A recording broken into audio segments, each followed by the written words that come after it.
દોસ્તો, ગુજ્જુવડની વાતો ચેનલમાં ફરીથી આપનું હાર્દિક સ્વાગત છે. પ્રથમ ગુજરાતી ફિલ્મ નરસિંહ મહેતા 7 એપ્રિલ 1932માં રિલીઝ થઈ હતી. આજ સુધીમાં એટલે કે 94 વર્ષમાં અસંખ્ય ગુજરાતી ફિલ્મો રિલીઝ થઈ ચૂકી છે. આજે આપણે 94 વર્ષના ટોપના 5 અભિનેતાઓની વાત કરીશું, જેમણે અસંખ્ય સફળ ગુજરાતી ફિલ્મો આપી છે અને આજે પણ દર્શકોના દિલ પર રાજ કરે છે. આ 5 અભિનેતાઓમાં ઉપેન્દ્ર ત્રિવેદી, નરેશ કનોડિયા, હિતેન કુમાર, રમેશ મહેતા અને અરવિંદ ત્રિવેદીનો સમાવેશ થાય છે. આ ઉપરાંત વિક્રમ ઠાકોરને પણ આપણે ના ભૂલી શકીએ. પરંતુ આજે આપણે જૂના અભિનેતાઓની જ વાત કરીએ છીએ, જે આપને ખરેખર ખૂબ જ પસંદ આવશે. આ ચેનલમાં આપનું ફરી એકવાર હાર્દિક સ્વાગત કરીએ છીએ. મિત્રો, ઉપેન્દ્ર ત્રિવેદીની 1960માં રિલીઝ થયેલી ફિલ્મ મહેંદી રંગ લાગ્યોમાં રાજેન્દ્ર કુમાર, ઉષા કિરણ અને ઉપેન્દ્ર ત્રિવેદી એમ ત્રણેય ખૂબ જ સુંદર અભિનય કર્યો હતો. મિત્રો, ઉપેન્દ્ર ત્રિવેદીએ આ ઉપરાંત જોગીદાસ કુમાર, જેસલ તોરલ, જંગલ મેં મંગલ, કાદુ મકરાણી, રાજા ભરતરી, રાણક દેવી, હરિશ્ચંદ્ર તારામતી, ઓથલ પદમણી જેવી 60થી વધુ ફિલ્મોમાં કામ કર્યું હતું.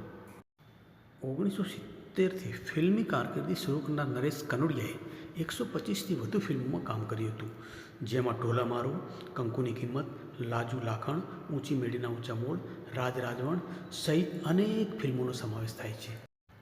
મિત્રો, આપણે હિતેન કુમારની વાત કરીએ તો હિતેન કુમારે દેશ રે જોયા દાદા પરદેશ જોયા, મૈયરમાં મનડું માનતું નથી, મેં તો પાલવડે બાંધી પ્રીત, ઊંચી મેડીના ઊંચા મોલ, માંડવડા રોપાઓ માણા રાજ સહિત અનેક ફિલ્મોમાં કામ કર્યું છે.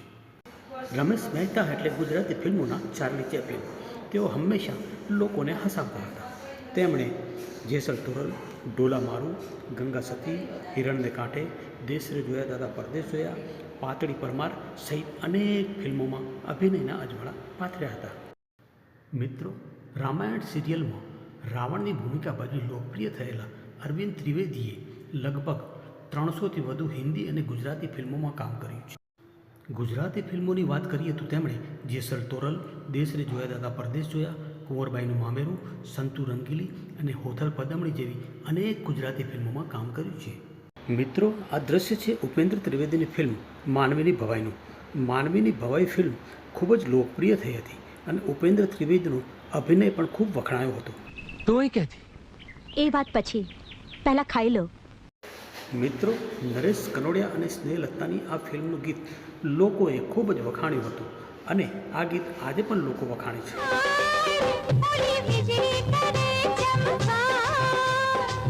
દોસ્તો, હિતેન કુમાર અને રોમા માણેકની જોડીએ પણ દર્શકોના હૃદય પર જબરજસ્ત રાજ કર્યું હતું અને એમના ગીતો પણ એટલા લોકપ્રિય થયા હતા કે લોકોને એમના ગીતો ખૂબ જ ગમતા હતા.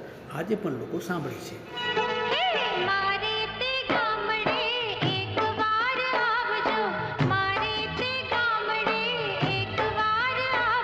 આવતર જવાનું નામ નો લે એવી નવચંદરી ભેંસ જેવી હોય એ માતાજી. મિત્રો, રમેશ મહેતા એટલે ગુજરાતી ફિલ્મોના ચાર્લી ચેપ્લિન. એમના વગર કોઈ પણ ફિલ્મ અધૂરી ગણાતી. રમેશ મહેતાનું હાસ્ય એટલે લોકોને ખડખડાટ હસાવતું. લોકો એમના હાસ્ય માટે તડપતા હતા. बहुत हो चुका ये प्रलाप, मतिमंद, तूने रावण की शक्तियों को नहीं पहचाना. મિત્રો, રામાયણ સિરિયલમાં રાવણની ભૂમિકા નિભાવ્યા બાદ અરવિંદ ત્રિવેદીનું નામ સમગ્ર વિશ્વમાં ખૂબ જ લોકપ્રિય થયું હતું. તેમનો અવાજ પણ પહાડી હતો.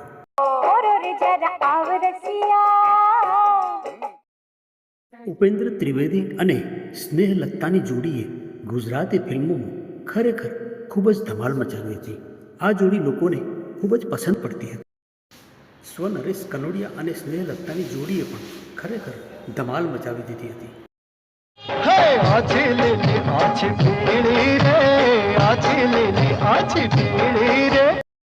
બીજી બાજુ હિતેન કુમાર પણ અલગ અલગ હિરોઈનો સાથે ખૂબ જ સરસ કામ કરી રહ્યા હતા અને આજે પણ તેઓ ખૂબ જ સરસ કામ કરે છે.